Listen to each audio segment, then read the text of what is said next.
ini kita akan belajar materi fikih madrasah ibtidaiyah tentang jual beli dalam Islam. Mari disimak. Jadi, apa itu jual beli? Jual beli adalah pertukaran harta atas dasar saling rela atau memindahkan milik dengan ganti yang dibenarkan. Seperti yang terjadi saat ini, jual beli itu dilakukan oleh dua atau lebih, yaitu antara penjual dan juga pembeli, di mana pembeli menginginkan suatu barang dengan memberikan imbalan berupa uang kepada penjual. Itu disebut sebagai jual beli. Nah, lalu apa landasan hukum dari jual beli?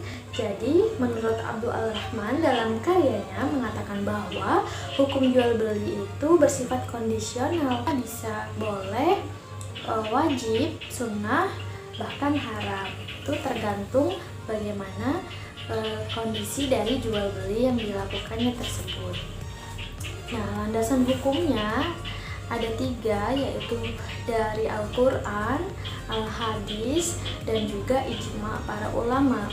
Nah, yang pertama dari Al-Quran, sebagaimana Quran surah An-Nisa ayat 29 yang artinya, hai orang-orang yang beriman, janganlah kamu memakan harta sesamamu dengan jalan yang batil, kecuali dengan jalan perniagaan yang berlaku dengan suka sama suka di antara kamu. Jadi perniagaan itu dibolehkan asal sama-sama rela antara penjual dan juga pembeli.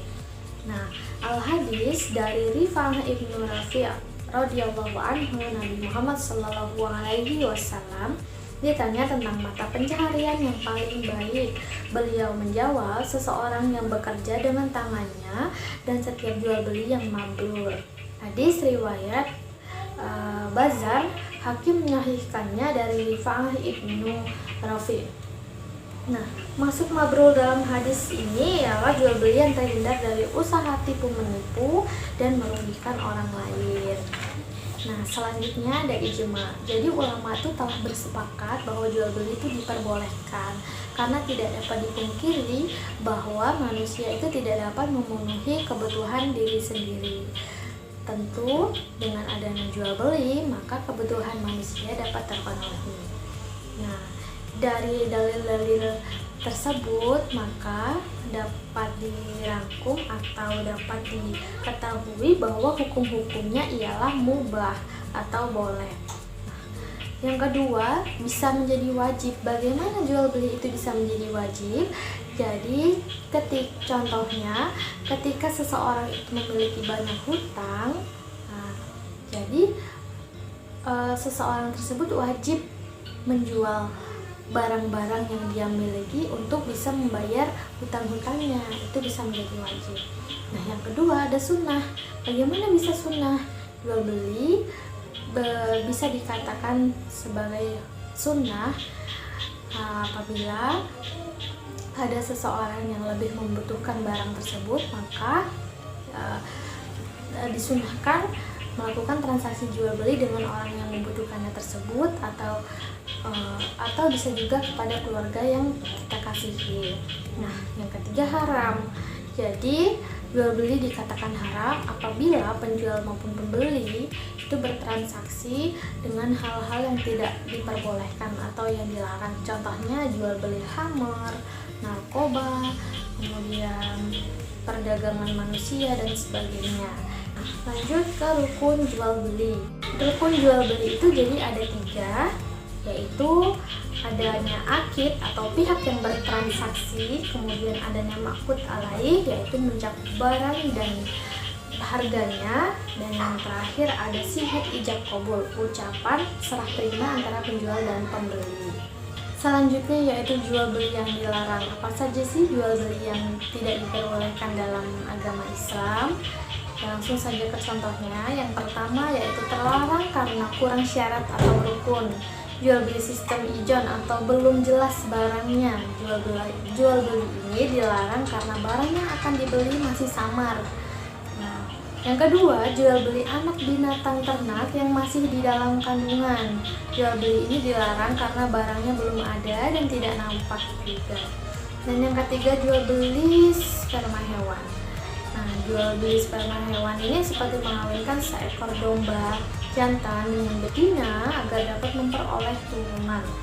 Nah, Rasulullah telah melarang jual beli ayam jantan binatang. Yang keempat, jual beli barang yang belum dimiliki, itu juga dilarang. Selanjutnya ada jual beli yang sah tetapi terlarang. Nah, jenis-jenisnya yaitu jual beli pada waktu khutbah atau salat Jumat bagi laki-laki.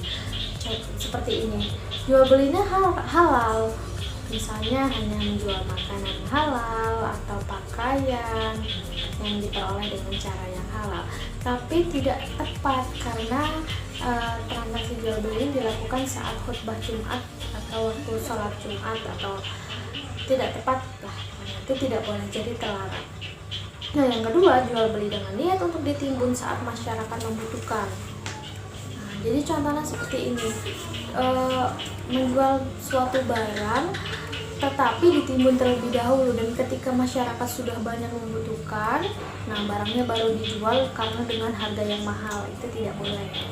Nah, yang ketiga, jual beli yang tidak mengetahui harga pasar. Yang keempat, jual beli yang masih dalam tawaran orang lain. Yang kelima, jual beli untuk kemaksiatan. Nah, seperti itu.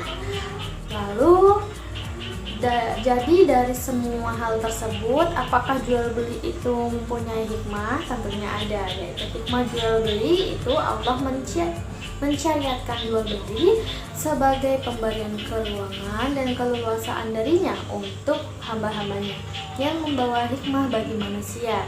Di antaranya, jual beli dapat menata struktur kehidupan ekonomi masyarakat dan menghargai hak milik orang lain.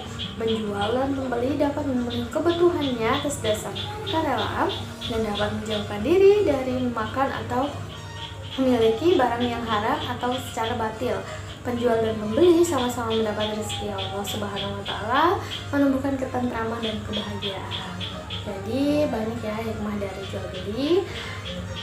Sekian yang dapat saya sampaikan, kurang lebih saya mohon maaf. Wabillahi taufiq wal hidayah. Wassalamualaikum warahmatullahi wabarakatuh.